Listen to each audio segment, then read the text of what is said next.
When we were in Switzerland a few years ago, and this was about October time, we noticed that there wasn't a lot of snow on top of the mountains.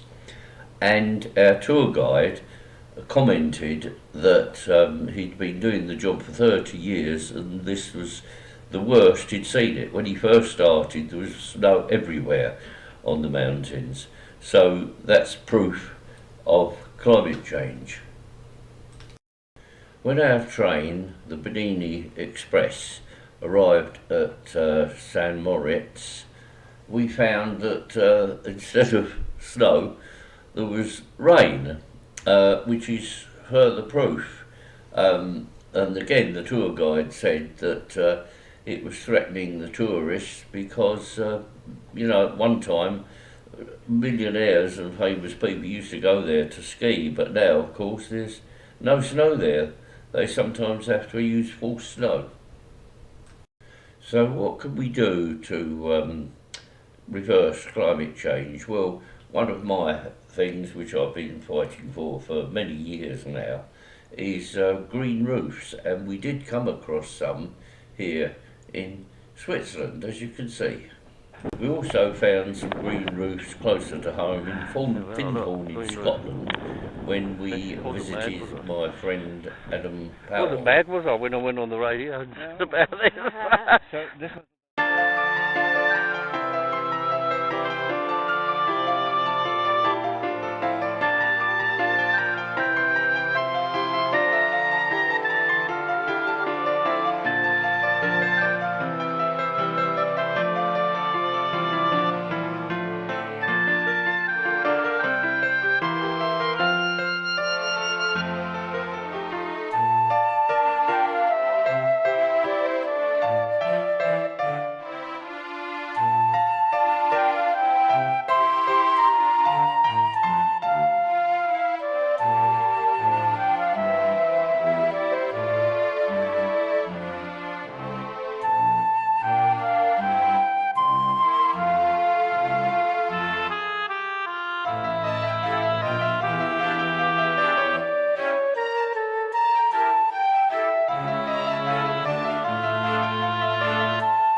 Here we have a nice, pristine piece of Greenland.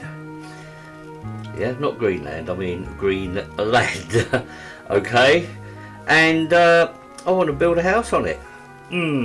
How do we go about that then without spoiling the countryside? Let's have a look. Okay, so we cut the turf away to put our building on. Leaves a scar on the landscape, doesn't it? What they used to call a blot on the landscape. So how are we going to do that? We're going to put a house there, but we want to maintain the wildlife as well. Okay, we'll think about that. Okay, so here we are. We've kept the piece of turf that we took out. Okay, and put it to one side, yeah? Right, so now we've got our house built on the little part that we dug out of the greenery. But do you remember the piece of grass we put to one side? Okay, let's take that next. And there we are with the grass that we took from the meadowland that we were building on. And we put it on top of the house. You've got to have the proper structure to do it, of course, but it is grass, and we can share then our house with the wildlife instead of evicting all the wildlife from the area. And you've got butterflies, birds nesting in there, and all sorts, and get lots of insects and ladybirds and stuff, which also insulates our house.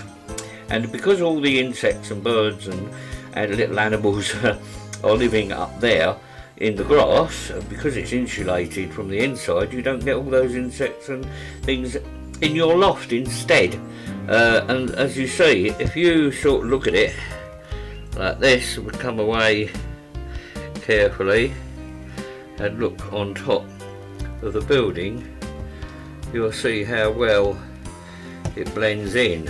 And of course anybody sort of coming along would think, oh, it's just a piece of meadowland, and they wouldn't even realise there was a house under there.